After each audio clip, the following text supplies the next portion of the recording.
Hi everybody.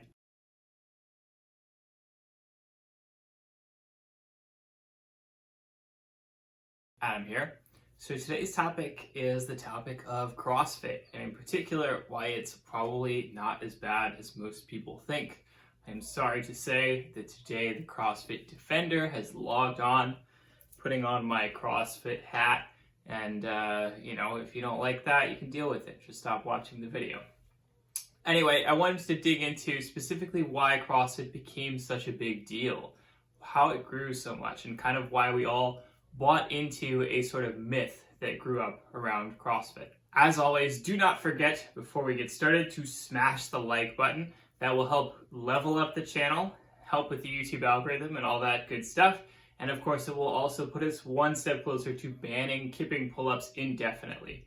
As always, I am also generally accepting new clients, so if you are interested, you can reach out via the link below. So when CrossFit started to really gain in popularity, when it really started to grow and have a lot of momentum, there was a lot of backlash against it, which really boiled down to a few major points. One is that CrossFit workouts are just wrong, they're based on bad science, and as a result, they were very likely to injure people. There was also just a lot of stuff about how CrossFit was, maybe not necessarily doing anything wrong, but they were outside of the commonly accepted standards for the way that things should be done. There was a lot of argument about how generally CrossFits are probably of low quality in terms of just the gym itself, the kind of coaching that you're getting, and so on. And then lastly, there was a lot of arguments about how just CrossFit doesn't work, CrossFit kills gains, CrossFit doesn't build any athleticism, etc. So an important thing to understand is that essentially in the very early days, CrossFit was very bound up in sort of the ideology of its founder, Greg Glassman, who is the person who started CrossFit. Important thing to understand about him is that he's always been kind of an ass, to be honest, to put it lightly. He is somebody who likes controversy, he likes attention, he seeks it out, he gets into arguments, he says silly things, he exaggerates, because that's just the kind of person that he is. And so his whole concept for CrossFit was essentially that you make workouts by mixing together bits and pieces of all kinds of other different sports that were not being mixed together in that way previously, and he created something new out of it, and that is a really cool thing. To really create something completely new in the world of fitness is kind of hard. Obviously, he didn't completely create an entirely new, workout regimen, but he, managed to borrow from the existing elements that are already out there and combine them in a new and interesting way, which is, again, very hard to do because fitness is so full of people who are trying to reinvent the wheel constantly and they'd always just fail and fall flat on their faces. So by definition, this makes CrossFit kind of a generalist sport. That doesn't mean that you can't build muscle mass, build strength, build endurance, and so on.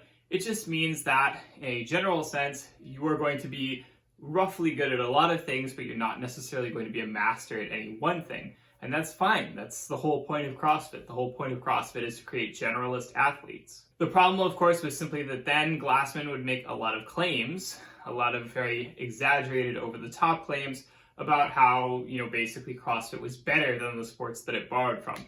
That his athletes would basically be able to perform better in those sports that it borrowed from than somebody who spent all of their time training in those sports. This is pretty obviously untrue. In general, specialty is a really important thing when it comes to fitness. And so if you spend all of your time training for powerlifting, for example, and you spend all of your time training for powerlifting and, weightlifting and strongman and running and all these other things, obviously that second person is not going to have the same level of competence that they could if they just really focused on powerlifting training for a while. Another thing to note is that Glassman is a dedicated libertarian, and the original CrossFit business model was just based off of that ideology. And so as a result, basically the whole concept was that you could open a CrossFit with relatively little training, with a relatively low expense, and that made it a very attractive option for people looking to open up their own gyms. Combine that with the fact that CrossFit was very popular at the time, and you get this, this massive wave of folks who are opening new CrossFit gyms. Maybe they're not of the greatest quality, and then that turns into a wave of concern about, okay, if it's crappy quality, then, maybe people are injuring themselves, maybe they're not getting good results, and so on. A lot of CrossFits popped up, and a lot of them failed. At the same time, though, it's important to understand that since then, CrossFit has been developing very differently. So CrossFit actually has a lot in common with the sport of strongman. So strongman was actually created as a kind of a media event. The whole concept of strongman originally was that you would take people from all these other different disciplines, bodybuilders, weightlifters, powerlifters, and so on, and you would make them compete in a sport that none of them had any real advantage in, and that was kind of, strength focused, and that way you could kind of see who really was the strongest or who was generally the best. Of course, over time, what ended up happening was that strongman turned into its own sport and people started training specifically for strongman, which kind of negates that whole concept. But it's important to understand that CrossFit is very similar. Obviously, CrossFit has more of a bias towards endurance events and other kinds of events. It's not just strength-focused events like you see in strongman, but it's kind of a similar mixed bag where the whole point of it is that you kind of, pick a few different things and people compete and you just try and see who's generally the best. And of course, over time, much like strongman, what ended up happening was that they kind of solidified concepts, ideas. They kind of found what worked best. They kind of stuck with major events that work well. They kind of tended to start having athletes who were actually really training specifically for this, as opposed to just doing a bunch of other stuff and trying to do this for fun. And so as a result, the sport grew and matured. And so at the same time, you saw just generally the level of athleticism, the level of, sort of genetic talent and so on competing just rise over time as more and more people got involved and sort of the competition got more serious. CrossFit began to develop and mature as a business. They kind of stepped away from kind of the earlier days where everything was brash and bragging and so on. Glassman was eventually forced to resign over some kind of crappy social media remarks. Inflammatory is a nice way to put it. I mean, it's basically what you would have expected at the end of the day. Sooner or later it was going to happen. Just because, again, that's kind of the nature of the person that Greg Glassman is. So why were we all so up in arms about CrossFit? Well, kind of the big one was just the claim that CrossFit was being, uniquely injurious, which is to say that you'd see all these videos of CrossFit fails on the internet and it'd be like, oh, look at these people injuring themselves because they're doing CrossFit. And that's kind of interesting because, CrossFit was a very specific name for a very specific kind of gym and a very specific kind of training that happened in that kind of gym. At the same time, whenever somebody does something kind of silly in an LA Fitness, we take a video of it, we make fun of them for it maybe, we shouldn't be really, but that is what happens on the internet. And at the end of the day, we don't blame the LA Fitness for that because we just, it's like, oh, when it happens in a normal gym, it's the fault of the person who's doing the thing. But when it happens in a CrossFit, it's CrossFit's fault. It's always CrossFit's fault.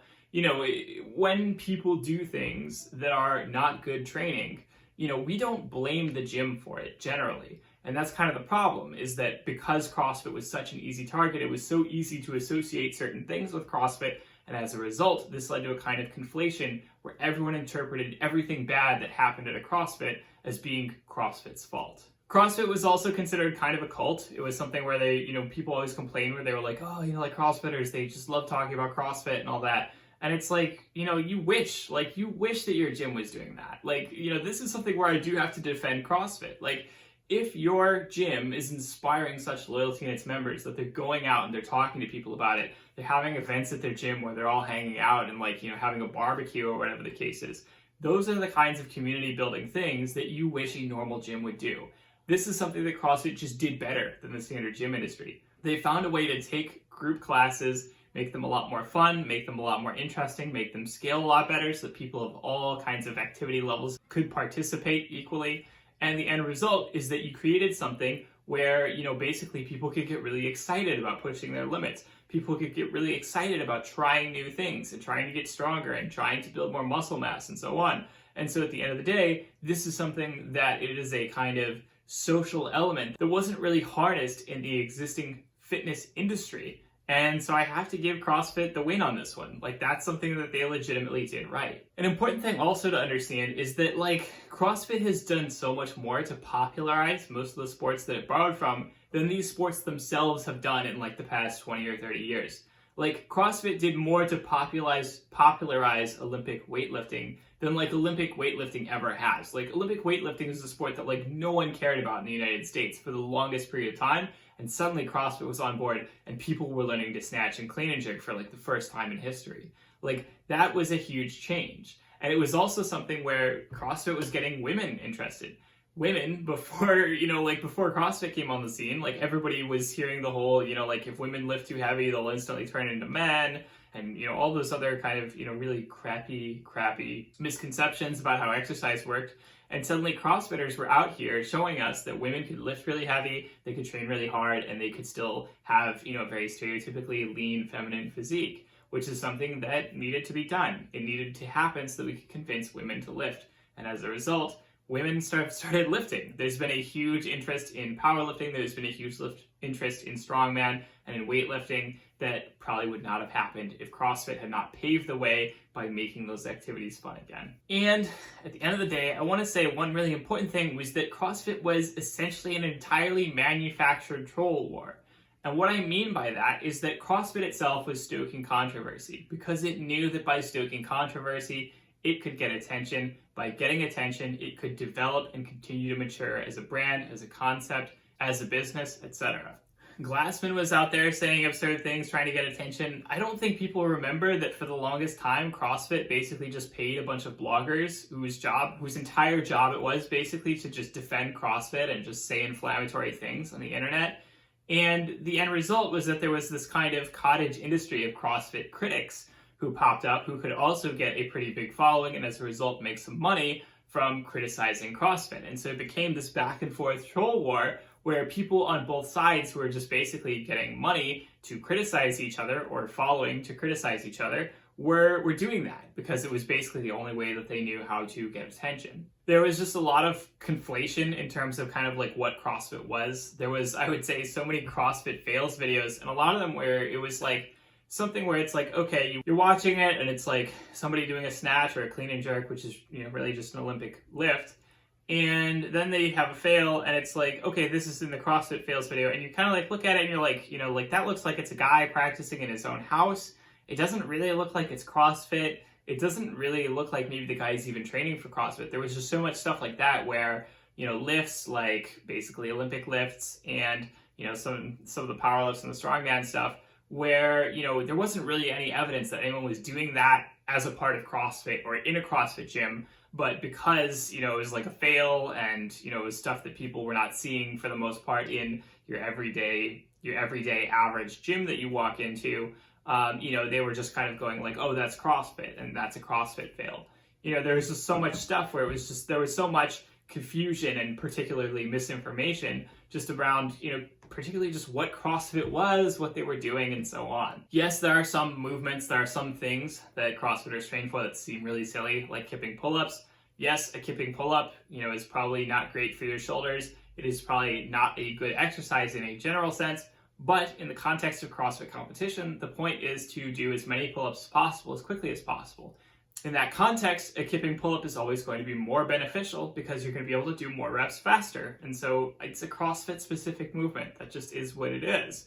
And so, yeah, you can make fun of the kipping pull-up all you want, but at the end of the day, it's, it doesn't really matter that much. Just don't do them if you don't like them, it's not bothering you. You're probably in some other gym in some other totally different place in some other part of the world. You don't have to do CrossFit stuff. No one's forcing you to. So I think that at the end of the day, a lot of what it boiled down to was just that both sides were kind of willingly refusing to understand each other because that was a way to drive clicks, to drive engagement, and, to keep this whole concept of CrossFit, anti-CrossFit running. Since then, I will say that, CrossFit is fine. Like any sport, it has its strengths and weaknesses. There are some ways where people are maybe more likely to injure themselves or less likely to injure themselves. But at the end of the day, basically any kind of physical activity has some kind of risk of injury. That's a normal thing that happens. And people injure themselves in, basically just common gyms all the time because they don't know what they're doing. That's not, a thing that's unique to CrossFit. It's just kind of a thing that's, natural to exercise itself. I've got nothing against CrossFit gyms. I worked in a CrossFit gym at one point. I've worked out in CrossFit gyms. I would say that what I see happening in CrossFit gyms every single time that I've been in a CrossFit gym, there's basically no resemblance to all the criticism, all the crap that I saw on the internet in the heydays. I would say that in a general sense, most of the CrossFit gyms that are around now have been, probably a little bit better quality because they're the ones that are surviving the test of time, actually standing out and sticking around for a long period of time. The sport and the business has simply started to develop and mature to a point at which it is probably a bit safer. They have a better sense of kind of what the limitations of the sport are, how to program successfully, and so on. So at the end of the day, CrossFit, it's okay. It's fine. Like if you don't like it, that's fine. Go back to whatever you were doing and, just leave it alone. So, CrossFit Defender hat off. As always, do not hesitate to smash that like button. Comment down below. Let me know what you want to see in future videos. I will talk to you all next week. Have a good one.